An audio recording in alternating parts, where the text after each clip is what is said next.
Let us talk a little bit about Gurukula and Brahmacharya.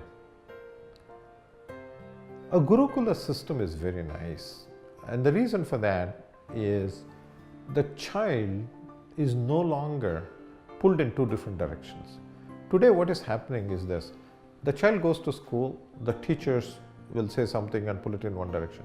The child comes home and the parents will pull it in some other direction, right? So there's this constant tug of war. The children, they get confused. The teachers blame the parents and the parents blame the teachers, and then it's just a blame game, right? Whereas when a child went to a Gurukula, there was no confusion. It was basically removed from the parents a little bit, right? And the guru, his job was to make sure that this child not only just gets an education, but it grows in all different ways. And one of the first things they taught was seva. If you want something, you want knowledge, you have to serve. A student in a Gurukula was expected to do all sorts of things. So the first thing they learned, more than anything else, was that, these things that have to be done to keep up society, it requires a lot of service from everybody. It's a collective service. So that camaraderie of other students with similar goals, that concept of service was the prerequisite. That was a starting point for education. Secondly, the guru, the teacher, was actually put on a pedestal. I'm sure all of you have heard of this, Matru Devo Bhava, Pitu Devo Bhava, and the third one is Acharya Devo Bhava. And it's not that the teacher is God, far from it, but the way the student was supposed to look at the teacher was as if this person represents divinity. So that respect for knowledge, first service, second was respect for knowledge, and thirdly camaraderie, how to live with other people, share things. All of these things came with the system. The Gurukula system was not a commercial enterprise. The teachers did not take any money. The only expectation was that the person would learn and go back to society and offer something. That is the only expectation.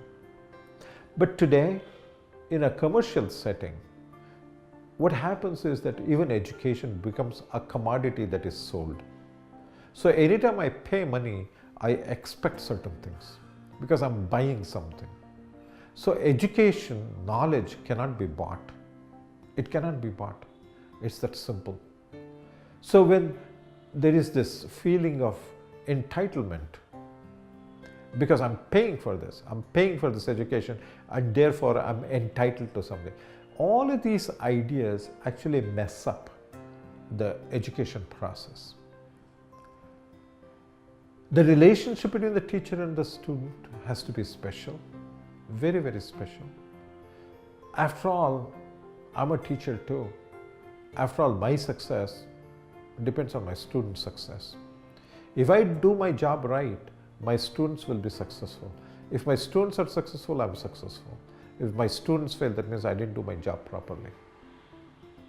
So the teachers have to have that attitude of overall growth of the student, and the students also have to have that devotion to the teacher and serve the teacher.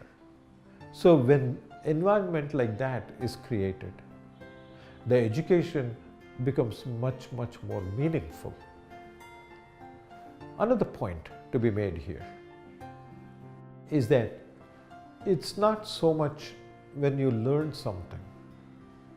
Today, we don't follow our traditional way of learning. There is usually referred to as a three-pronged approach: Shravana, Manana, Nididhyasana. I add a fourth one called dharana. Now, the first thing is Shravana, you listen. What is happening today? People are taking notes. When you're writing down things, you cannot listen and write down at the same time. You can hear something and write down. You can hear something and write down, but you cannot listen to something and write down. Shravana is listening, not hearing something and taking notes. Right? So right there, we have a problem. You don't have to take any notes.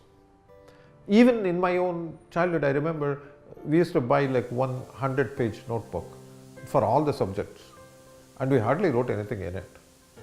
Don't tell me we didn't learn anything.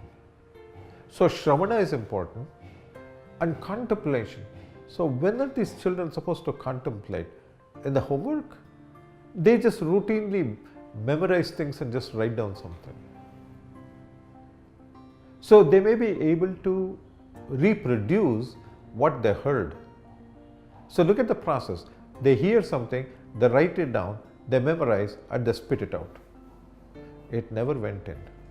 This is like pouring water on the plant, where the pati, as we call it, where we have a concave surface that's supposed to hold this water, and it's supposed to go down to the roots. Instead of that, having like a cement surface. You can pour all the water you want on the leaves, but it's not going to go to the roots. That is the tragedy of our educational system, where nothing is going to the roots. Be it mathematics, it could be science, it could be art, it can be language.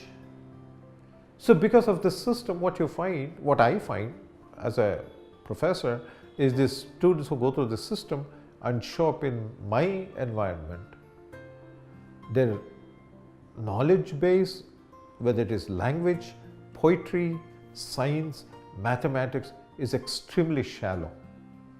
Very, very shallow. Nothing has actually gone in. So it's like an empty shell on which a lot of things were poured. We got to change this. We have to go back to that old system where they said, you cannot take any notes. Put that book away. Sit and listen. Sit and listen. Put all gadgets away. Put your books away, everything away. Just sit and listen. And go home and think about that, what you listen to. Tomorrow, I'm going to ask you for a discussion of what you thought about. And we will together figure out what is right and what's wrong.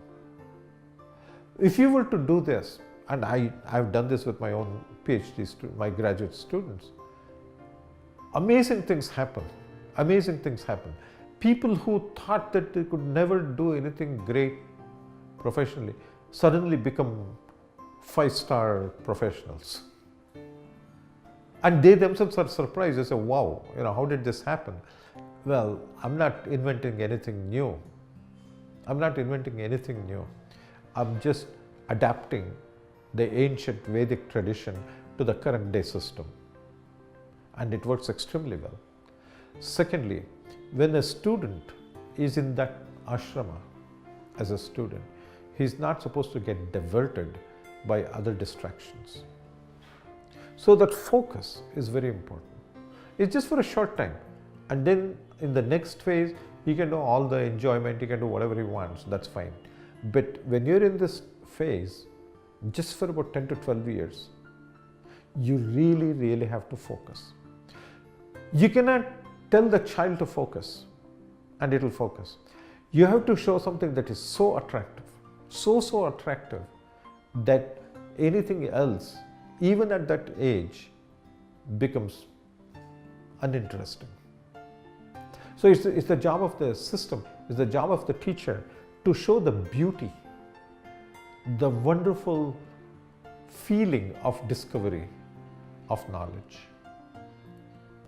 If we don't do this, again, what I find is that the end product is quite tragic actually. So I think that this system, the school college system, needs a thorough inspection. And I think that if you go to that concept of Shravana, Manana, Nididhyasana, of listening, contemplation, application, and like I said, I add this thing called dharana, where you become that. that becomes you and you become that. Then you don't need any effort at all, because everything you do, the output is that's who you are. And that, I believe, is the best educational system, and that is the Vedic way of education.